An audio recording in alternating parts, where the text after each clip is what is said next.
नमस्कार, मेरा नाम ज्ञानेश्वर है और आप देख रहे हैं लाइव फिजिक्स। देखिए, आज चुनावी चर्चा में हम बात करेंगे जमुई जिले की 4 विधानसभा क्षेत्रों की।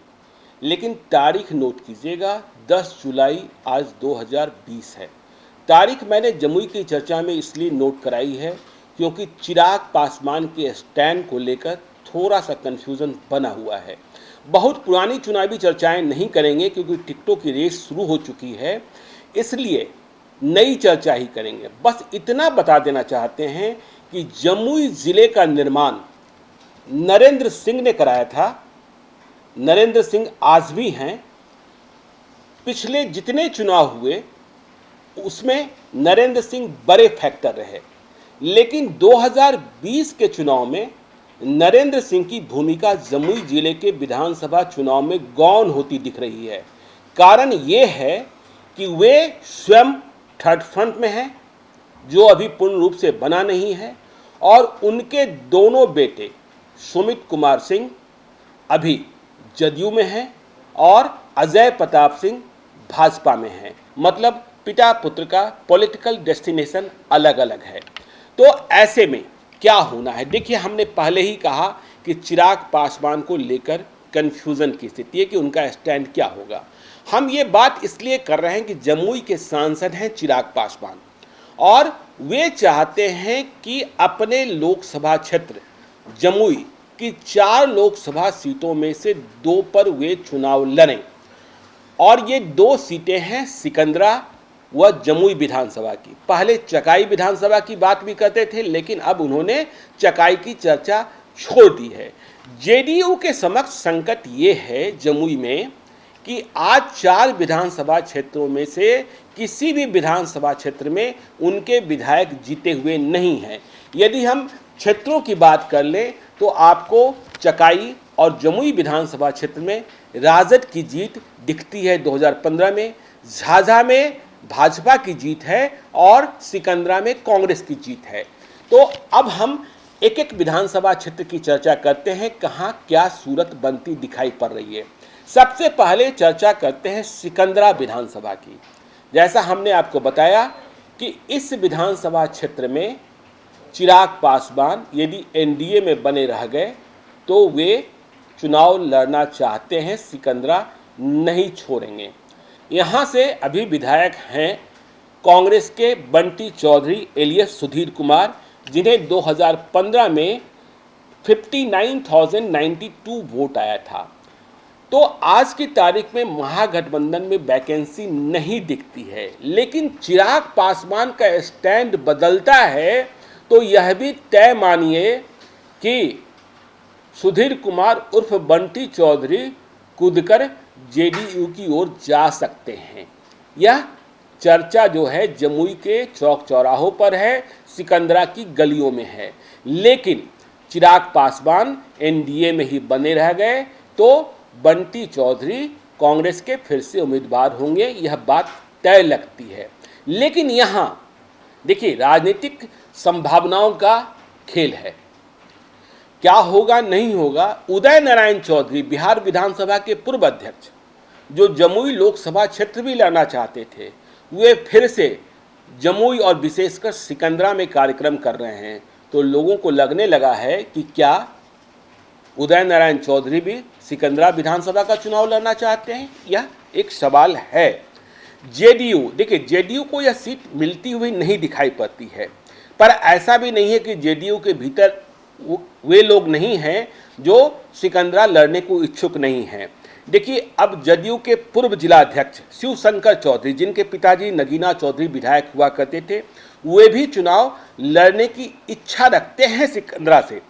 ठीक इसी तरीके से सिंधु पासवान हैं, ललन सिंह सांसद के बेहद करीबी हैं। लोगों को वो दिन भी याद है कि जब ललन सिंह के कार्यक्रम को सिकंदरा के बाहुबली गुड्डू यादव ने डिस्टर्ब करने की कोशिश की थी तो सिंधु पासवान मजबूती से खड़ा हुआ था। तो सिंधु पासवान भी चुनाव लड़ना चाहते हैं, लेकिन सीट मिलेगी तब ना। ठीक इसी तरीके से देखिए, अभी शोर वहाँ जो है ब्रह्मदेव आनंद पासवान, ब्रह्मदेव पासवान आनंद का नाम आपने सुना होगा, कभी लालू यादव ने उन्हें सांसद बनाकर राज्यसभा में भेजा था। तो इनकी बेटी है अनामिका अंबर, वह भी इन दिनों मोकामा से सिकंदरा जाकर घूम रही हैं, टहल रही हैं।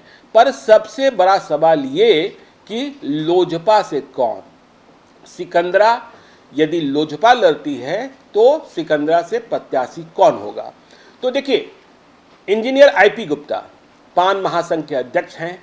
पान महासंघ इधर बिहार में बढ़ता जा रहा है, वे एक फैक्टर हैं। आपने लोकसभा चुनाव के दरमियान भी देखा था कि वे लोकसभा का चुनाव लड़ना चाहते थे लेकिन नहीं लड़े। बाद में सूरजभान सिंह उनके घर गए और चिराग पासवान के लिए चुनावी अभियान चलाने को राजी किया। तो कहा जाता है कि आईपी गुप्ता के साथ एक कमिटमेंट है, लेकिन कमिटमेंट लोकसभा चुनाव में कुछ और होता है, विधानसभा चुनाव में कुछ और हो जाता है। टिकट तो एक ही व्यक्ति को मिलना है। अब सवाल ये पैदा होता है कि लोजपा के भीतर और उम्मीदवार कौन हैं आईपी गुप्ता के अलावा? तो देखिए, 2015 के चुनाव में सुभाष चंद्र बोस चुनाव लड़े थे, लोजपा के प्रत्याशी के तौर पर कार्यकर्ता हैं, पहचान है, और इन्हें 51,102 वोट आया था, 51,102। चुनाव हार गए थे बंटी चौधरी से। तो ये फिर से एलजेपी में सीरियस कैंडिडेट हैं। लेकिन एक और चर्चा चल रही है कि रविशंकर पासवान 2015 में भी लड़ना चाहते थे, लोजपा से टिकट नहीं मिला, निर्दलीय लड़ गए थे। इन्हें मात्र 3,350 वोट आया था। तो लोग यह जानने को उत्सुक हैं कि चिराग पासवान सिंबल जो है वो आईपी गुप्ता को देंगे कि या 51,000 वोट लाने वाले सुभाष चंद्र बोस को, या फिर 3,350 वोट लाने वाले रविशंकर पासवान को। तो ये स्थिति सिकंदरा की है। और सिकंदरा में ऐसा भी नहीं है, भाजपा के भी कुछ लोग हैं जो चुनाव लड़ना चाहते हैं, लेकिन टिकट भाजपा के खाते में जाती दिखाई नहीं पड़ती है। सोनेलाल पासवान हैं, वो भी चुनाव लड़ने को इच्छुक रहे हैं। तो ये सारी सूरत सिकंदरा विधानसभा की है। अब हम बात करते हैं जमुई विधानसभा, शहरी विधानसभा क्षेत्र की। तो देखिए, विजय प्रकाश चुनाव जीते हुए हैं, आरजेडी के हैं, जयप्रकाश नारायण यादव के छोटे भाई हैं। यहाँ कोई वैकेंसी महागठबंधन में दिखाई नहीं पड़ती है। आरजेडी के लिए काम कर रहे होते हैं बिहार विधानसभा के पूर्व अध्यक्ष त्रिपुरारी प्रसाद सिंह के पुत्र शांतनु सिंह, लेकिन विजय प्रकाश का दावा सबसे मजबूत है और तेजस्वी यादव के करीब भी हैं, इसलिए टिकट में कोई शक शुबा नहीं दिखता है। भाजपा, देखिए, भाजपा 2015 में चुनाव लड़ी, नरेंद्र सिंह के बड़े बेटे चुनाव लड़े अजय प्रताप सिंह, और 58,328 वोट लाकर चुनाव हार गए। विजय प्रकाश को 66,577 वोट मिले थे। अजय प्रताप सिंह अपने पिता नरेंद्र सिंह से अलग होकर आज भी भाजपा में हैं और जमुई से टिकट के प्रबल दावेदार हैं। लेकिन हमने जैसा आपको पहले बताया कि चिराग पासवान जमुई विधानसभा भी लड़ना चाहते हैं और वे किसी भी कीमत पर अजय प्रताप सिंह को चुनाव जीतने नहीं देना चाहते हैं। क्या सूरत बनती है चिराग पासवान एनडीए में रहे तो जमुई की विधानसभा सीट ले पाएंगे कि नहीं ले पाएंगे, क्योंकि जमुई पर भाजपा का दावा भी बनता है। तो ऐसी सूरत में क्या होगा?